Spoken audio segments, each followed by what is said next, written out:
What is the most effective psychological trick you use? Please consider subscribing if you enjoy the video. When I'm on a bus, I make eye contact with everyone getting on and feeling awkward. They don't sit beside me unless it's the only seat left available. To make the women in my fitness class work harder, I compliment them. I tell them how strong they look or how beautiful they look or straight their posture is. If their posture isn't straight, it becomes straight after I say that their posture looks amazing. It worked when I was a high school teacher and it works with little kids too. Always compliment and reward genuine hard work. It motivates people to do more. I'm a conversation English teacher with a lot of Japanese students. It makes my job harder when they're quiet or give me only one-word answers. Some students are really stubborn. I'm talking about adults as well as children. If I show a shy kid a picture of an elephant and ask what's this, they'll get bored, run off, cry and shit their pants. Anything but answer my question. But if I say this is a giraffe, they'll all stand up and scream, "No, teacher, that's an elephant," and suddenly they are engaged. I have a feeling it's tapping into the same thing that makes people comment on Reddit most of the time. Correcting someone who is wrong. It works on adults too. If I ask a stubborn adult student, "Tell me about your engineering job," they'll usually say something like, "I design systems." And then I have to ask an endless stream of follow-up questions with one-sentence answers. But if I say something like, "So, I see you're an engineer, that means you build engines, right?" they can't wait to correct my ignorance fast enough. They'll go into detail explaining what an engineer is, what it isn't, and what kind they are. I'll just have to chime in with a "you sure?"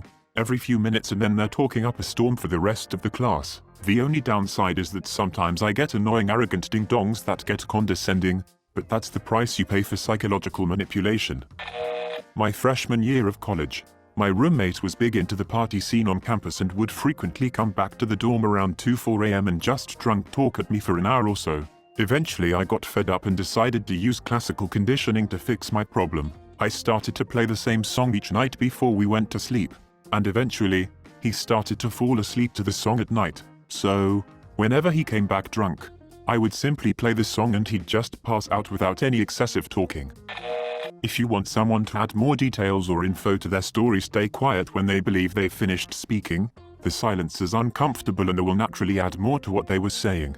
Also, I hate when people do this to me.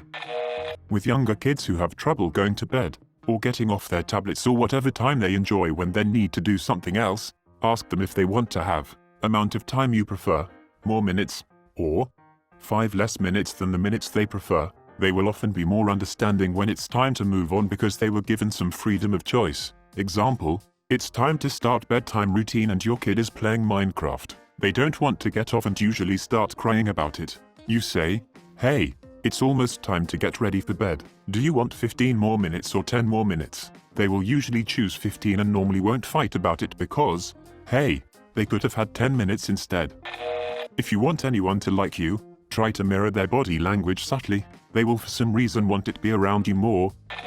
When I'm overwhelmed or extremely anxious, spiraling out of control or can feel my heart racing, I look around and find 5 objects, naming them out loud. Inside my own head usually. It's a good way to recenter myself and bring me out of the negative feedback loop I've got myself in. When working on group projects, if you want someone else in the group to do something, instead of saying "Can you do this?" simply say "Can you start on this?" This makes it sound like less work and they will be more willing to do it. Halfway through, tell them "Good job. Keep going," and they'll probably finish it. Very useful for lab reports.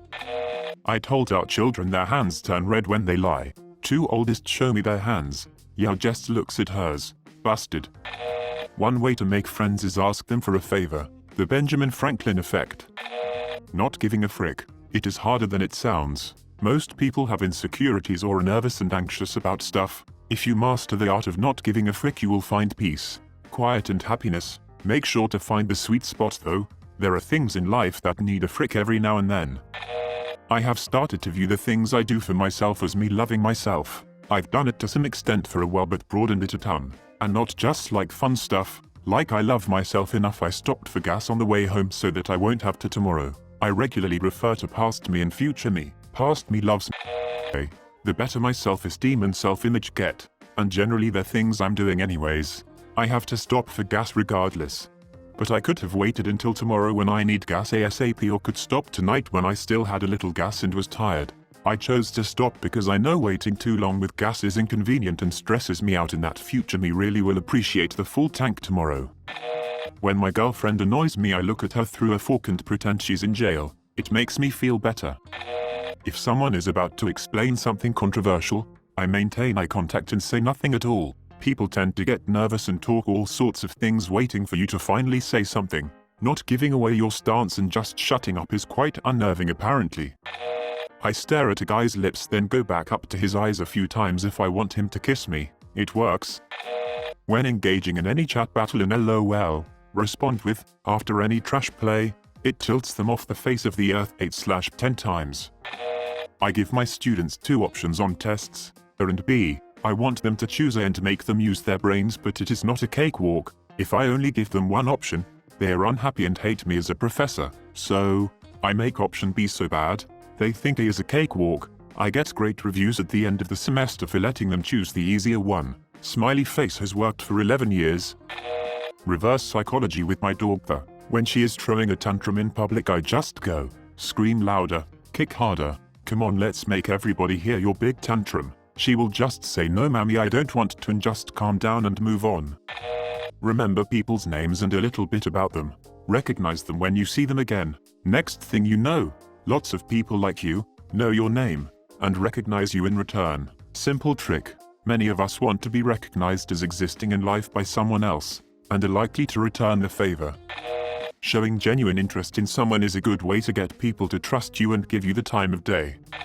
When I'm making a decision at work, I talk to my employees and get their opinion when I've already made up my mind. I can work my thoughts into our conversation and they usually walk away feeling super involved and like their contributions helped make the decision. Good way to build morale. Photo checklists for your kids. Take a picture of how you want them to look before they go to school. A picture of them. Draw a box around the important things. Backpack, books in it. School uniform on. Hair and teeth brushed. Shoes on and tied. Post this in a place that's relevant to where they are getting ready. Tell them to make sure they look like the picture. They'll reference it. Make sure they have all the things they need, etc. on their own after you get them in the routine. I have a picture guide for a few different things. Ready for school. Cleaned up bedroom. Toys away. Bed made. Dirty. etc. Ready for bed. Day clothes in hamper. Teeth brushed. Night light on. Water by bed. etc. and so on. It seems kind of silly, even babying, but it really does work. All of our family routines have gone much smoother since doing this. It can be hard for kids to remember everything. Just having photo guides posted in relevant location to where the routine is lets kids check in on themselves and take charge in their own process. So now my daughter gets herself ready for bed, school, etc. independently. She reminds herself to do what she needs to be on task. And there's no real fighting or haggling about why her hair is a mess or she's wearing jeans and not her uniform khakis. Or getting out of bed because she forgot her stuffy, then because she forgot to pee, then because she doesn't have a glass of water, and so on. If your child is struggling to keep their routine, I really can't recommend giving photo checklists a try enough. And it works for everything that's a regular routine with predictable desired outcomes. Naturally, I thought of you first because you're good at this stuff. Can you help me out? What's your opinion on this job? Or generally something to that effect. When told something can't be done or is impossible, say okay, I understand. But if it was possible, how would you do it? And you will often get an answer. Just want to get in first and call preemptive bullshit on anyone who tries to spout that NLP nonsense about eye movements revealing deception. I have trouble remembering names of people I meet. I developed this trick as a teenager and it has worked 100% of the time all the way into my 30s. It goes like this. Whenever you inevitably start chatting with someone you met a week ago, I simply go through the motions for about 10 minutes. After a little small talk, I'll abruptly insert this non sequitur into our conversation and excitedly ask, "Hey, what's your middle name?" I leave zero time for them to respond before I quickly spew out my full name. Without fail, the other person always repeats their full name back within seconds. Oh cool. Did you ever go by it? And then I just let the conversation flow back to whatever feels natural while silently cementing their entire name into my head, and without giving the vibe that mere seconds ago I had no idea what their first name even was. If we're talking pure effectiveness, lying. I know it's not what you'd call genteel, but a deliberate and well-placed lie will probably get you out of most pickles. save for serious criminal offenses. If not a lie, then a slight bending of the truth can go a long way. Naysayers will argue that if you can't keep track of your lies, you're doomed to suffer their consequences, as one ill-conceived lie could collapse your entire narrative. To that, I'd say that these same people probably lied that morning when they were asked how they've been, and they responded with fine. Thank you. A more reasonable expectation than simply not lying at all is to tell lies when, and only when, they suit your needs perfectly. That way you'd eliminate 90% of the pointless lies we tell every day just to pretend we're normal. The remaining lies become all the juicy shit that gets you ahead in life. Case in point, I only have my current job right now because of my experience working with a high-end accountancy firm.